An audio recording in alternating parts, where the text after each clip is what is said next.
The morning sun spilled across the chrome edges of Maplewood Diner, a place where the smell of butter and syrup usually promised warmth and comfort. But on this particular day, the light couldn't erase the darkness that crept into the hearts of a few cruel boys. At a booth near the window sat a girl in a wheelchair, her plate of pancakes resting in front of her like a fragile shield against the world. Her name was Clara, and though her face carried the quiet strength of someone who had endured much, her trembling hands betrayed her unease. The boys at the next booth didn't just laugh at her. They crossed a line that should never be crossed. One of them slapped the plate from her lap, sending the food crashing to the tile floor, and another pushed her wheelchair back with a mocking shove. The diner froze. The laughter of the bullies rang louder than the clatter of falling plates. Clara's eyes welled with tears. She tried so hard to hold back, but humiliation burned hotter than pain.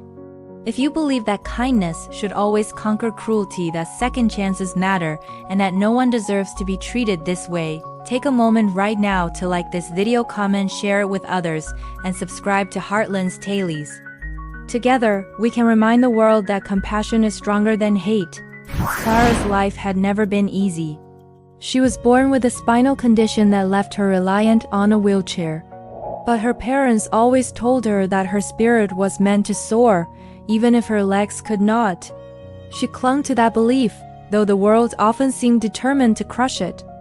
Every day she faced quiet stares, whispered remarks, or the pitying smiles of strangers who couldn't imagine her life. But what she faced that morning in the diner went far beyond pity. It was cruelty sharp enough to wound the soul. As the boys cheered, others in the diner lowered their heads.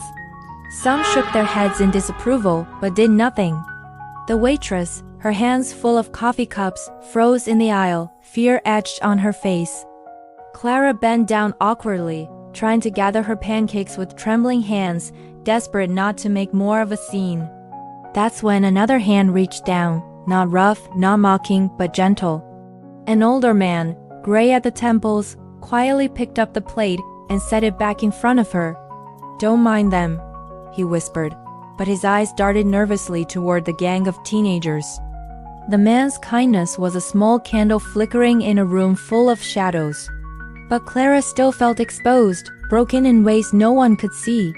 She sat quietly after that, her appetite gone, her throat tied with unspoken words. She wanted to ask why the world worked this way, why people thought it was acceptable to torment those who were different. Her heart thudded in her chest with each burst of laughter from the bullies, who now bragged loudly about their bravery, oblivious to the cruelty of their actions. Clara closed her eyes and prayed for the hour to pass quickly, for the nightmare to end. An hour later, something unexpected happened. Something that shifted the entire energy of the diner. It began as a low rumble, almost like thunder. Heads turned toward the wide glass windows as the sound grew louder, more distinct. Dozens of motorcycles rolled into the parking lot, their chrome glinting under the daylight. The sight alone was enough to make conversations hush and forks freeze in midair. The unmistakable insignia of the Hells Angels was emblazoned on their leather jackets as they parked in a perfect line, engines growling like an approaching storm. The bullies, who just moments ago carried themselves with arrogance, suddenly grew restless. Their smirks faltered. Everyone knew the reputation of the Hells Angels: fierce, fearless, and unafraid to stand their ground. When the door of the diner swung open, the bell jingled softly, but the silence that followed was louder than anything. A towering man with a beard and steel-hard eyes walked in, his vest heavy with patches. Behind him came another, and then another, until the diner felt smaller, its air charged with tension. Clara's eyes widened, her pulse racing with both fear and wonder. The man at the front scanned the room, his gaze sharp as it swept over the bullies. Then his eyes softened when they landed on Clara. It was as though he understood everything without a single word being spoken. He stepped closer, his boots heavy on the tiled floor, and knelt beside her. For the first time since that morning, Clara didn't feel small. She felt seen, protected. The leader, whose name was Roar, turned his head slowly toward the bullies. They sat frozen, pale faces betraying their guilt. No one dared laugh now.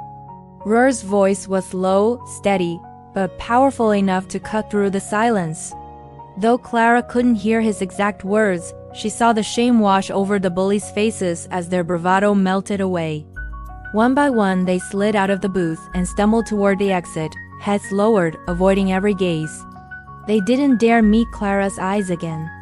Outside, the motorcycles formed a wall of steel and leather, ensuring the boys' humiliation was complete before they fled.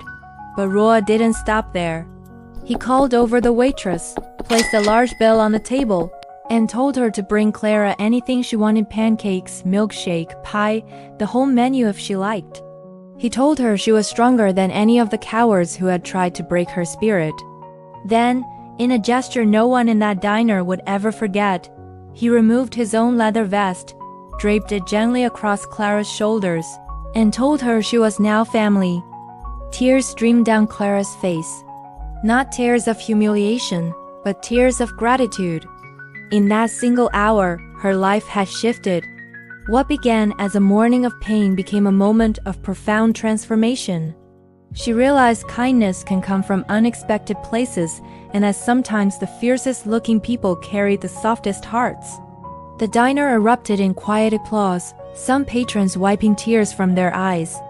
The waitress hugged Clara, promising her that she'd never again sit in that diner feeling invisible.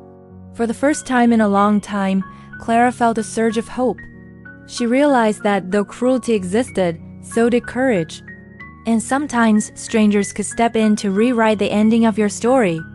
If this story has touched your heart and reminded you that kindness can rise even in the most unlikely of places, please take a moment to like this video, share it with friends, subscribe to Kindness Corner, and leave a comment below.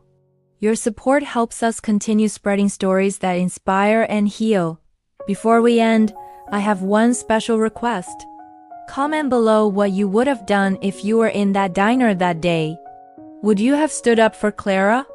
Your words might inspire someone else to act with courage when the moment comes.